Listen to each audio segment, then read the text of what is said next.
Lesson 3. How to be resilient. What is resilience? A resilient person bounces back from obstacles and disappointments. This skill is acquired through experience. Just as a child cannot learn how to walk without an occasional fall, he cannot learn how to succeed in life without experiencing occasional setbacks.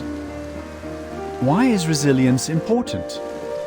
Some children get discouraged when they meet with failure, adversity, or criticism.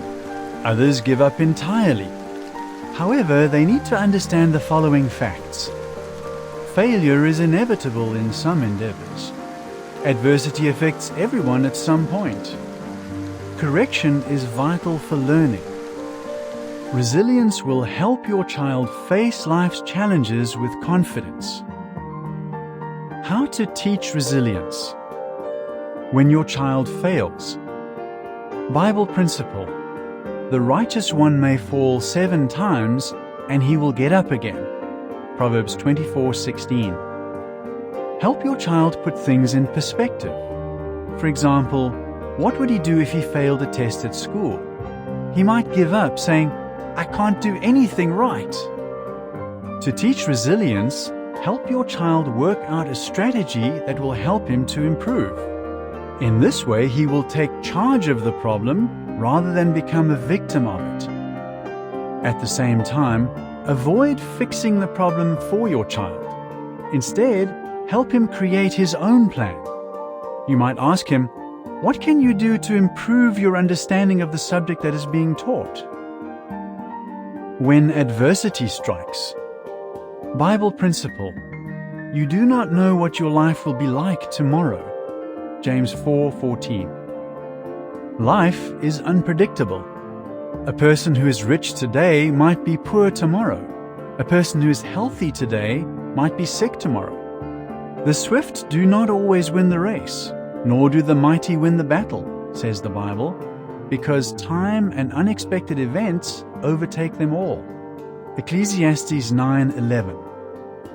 As a parent, you rightly take reasonable steps to protect your child from danger. Realistically, though, it is not possible to shield your child from all of life's adversities.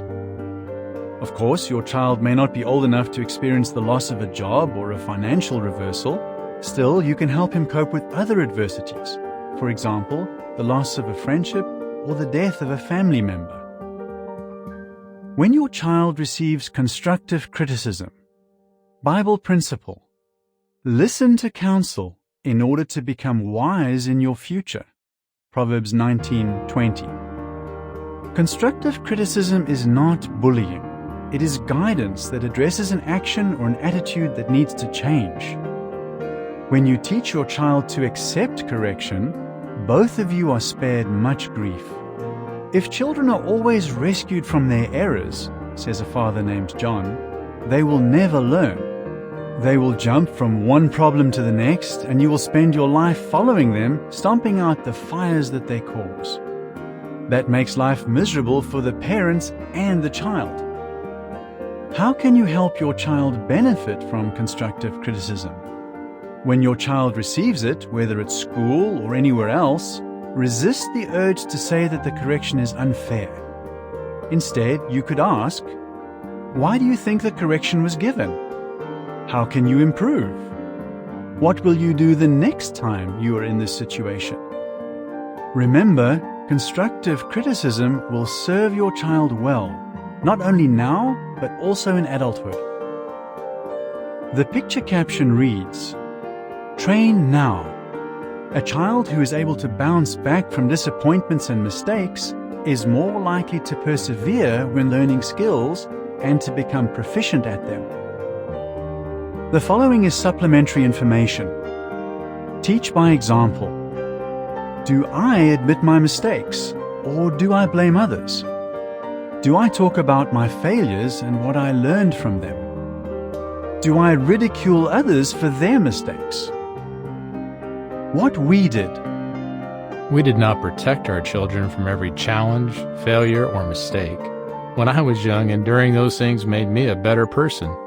I feel that both of our children grew up to be balanced, well-adjusted adults because they were not pampered. Jeff. When my wife and I made mistakes with our children, we would always apologize. I believe that parents should share their own mistakes, setbacks, and errors with their children to emphasize that it's just part of life. James. End of article.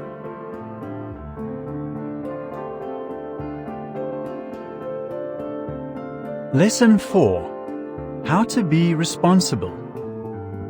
What does being responsible involve? People who are responsible are reliable. They follow through on assigned tasks and complete them on time. Even with their limited capabilities, very young children can start learning to be responsible. A child's capacity to cooperate begins by 15 months, and his desire to start willingly pitching in starts at around 18 months, says the book Parenting Without Borders. In many cultures, parents begin to hone their children's helpfulness especially between the ages of 5 and 7, and children this young competently assist in many domestic tasks. Why is being responsible important? The term boomerang generation describes young adults who leave home and try to live on their own, but fall on hard times and return to mom and dad. In some cases, this happens because the youth has never been taught to manage money, run a household, or live up to daily responsibilities. Therefore, it is best if you train your children for the responsibilities of adulthood. You don't want to keep them dependent upon you until they turn 18 and then dump them out into the real world, says the book How to Raise an Adult. How to teach responsibility. Assign chores. Bible principle. There is benefit in every kind of hard work. Proverbs 14:23. Young children are eager to work alongside their parents. You can take advantage of this natural inclination by assigning your children chores around the home. Some parents are reluctant to do that. They reason that their school-age children face a mountain of homework each day, so why add to their burden? However, children who do chores are more likely to succeed at school, since chores teach them to accept assignments and complete tasks. Besides, notes the book Parenting Without Borders, when we ignore our children's eagerness to participate when they are younger, they internalize the idea that contributing is unimportant. They also begin to expect that things will be done for them. As that quote indicates, doing chores trains children to be contributors rather than consumers, givers rather than takers. Chores help children realize that they have a valued place in the family and a responsibility toward it. Help your children take responsibility for their mistakes. Bible principle: listen to counsel and accept discipline in order to become wise in your future. Proverbs 19:20. When your children make mistakes, for example, if your son or daughter accidentally damages another person's property, resist the urge to cover up what happened. Children can accept the consequences, in this case apologizing and perhaps even making restitution. Owning up to mistakes and failures will teach your children to be honest and admit their errors, to avoid blaming others, to avoid making excuses, to apologize when appropriate. The picture caption reads, "Train now." Children who are taught to be responsible will be able to manage their life more effectively as adults. The following is supplementary information. Teach by example. Am I industrious, organized, and punctual? Do my children see me working around the home? Do I acknowledge my mistakes, even apologizing when necessary? What we did.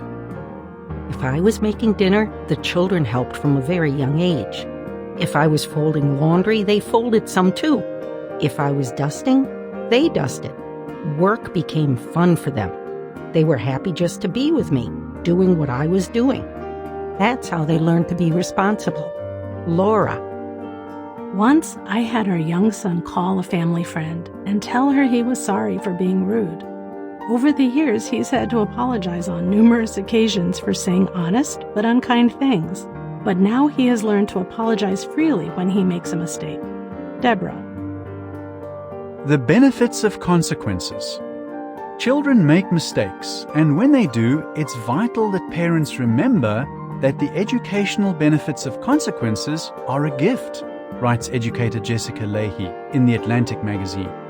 Year after year, my best students, the ones who are happiest and successful in their lives, are the students who were allowed to fail, held responsible for missteps, and challenged to be the best people they could be in the face of their mistakes.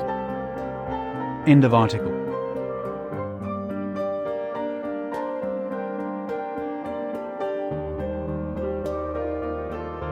Lesson 5. The value of adult guidance.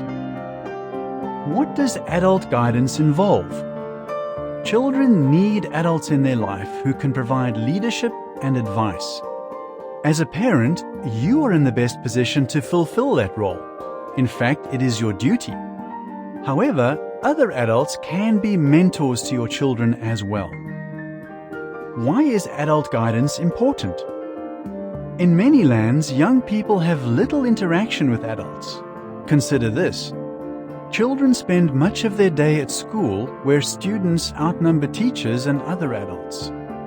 After school, some youths return to a home that is empty because both parents have to work. One study found that in the United States, children between 8 and 12 years of age spend an average of about 6 hours on entertainment media each day. The footnote reads, the study found that on average, teenagers spend nearly 9 hours per day on entertainment media. These statistics for young children and teenagers do not include time spent online at school or doing homework. End of footnote. The book Hold On to Your Kids says, young people are turning for instruction, modeling, and guidance not to mothers, fathers, teachers, and other responsible adults, but to their own peers. How to provide guidance. Spend time with your children. Bible principle. Train a child in the way he should go. Even when he grows old, he will not depart from it. Proverbs 22:6 and footnote. Children naturally look to their parents for guidance. In fact, experts say that even as children enter the teen years, they tend to value the advice of their parents over that of their peers. Parents remain the major influence on their child's attitudes and behavior through adolescence and into young adulthood, writes Dr. Lawrence Steinberg in the book You and Your Adolescent. He adds, adolescents care what you think and listen to what you say, even if they don't always admit it or agree with every point. Take advantage of your children's natural inclination to look up to you. Spend time with your children and share your viewpoints, values, and experiences with them. Provide a mentor. Bible principle, the one walking with the wise will become wise. Proverbs 13:20. Can you think of an adult who might be a good role model for your adolescent?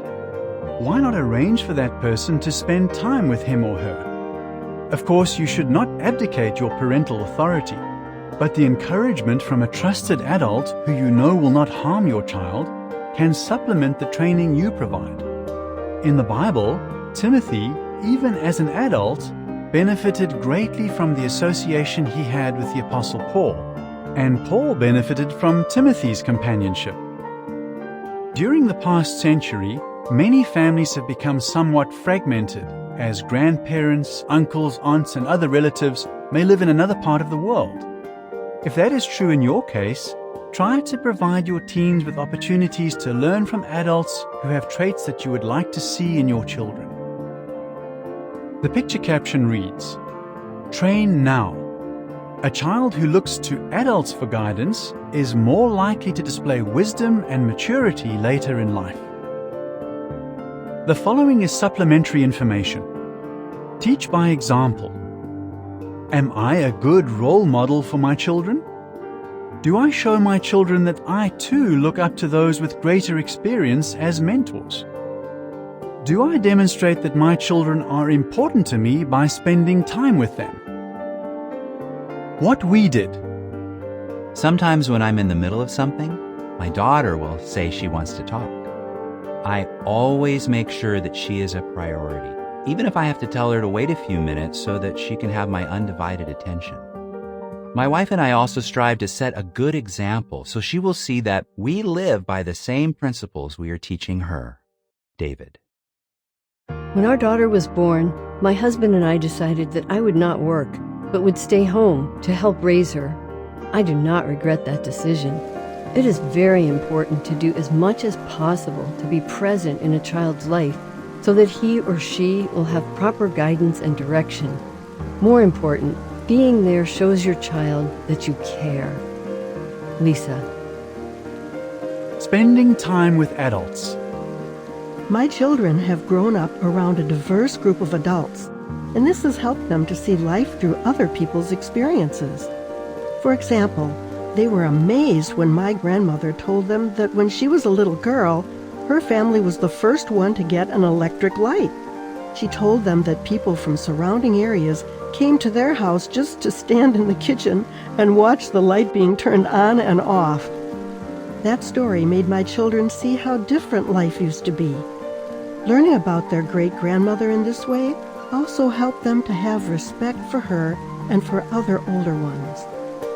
When children spend more time with adults and less with their peers, they are able to see life from a different perspective. Miranda. End of article.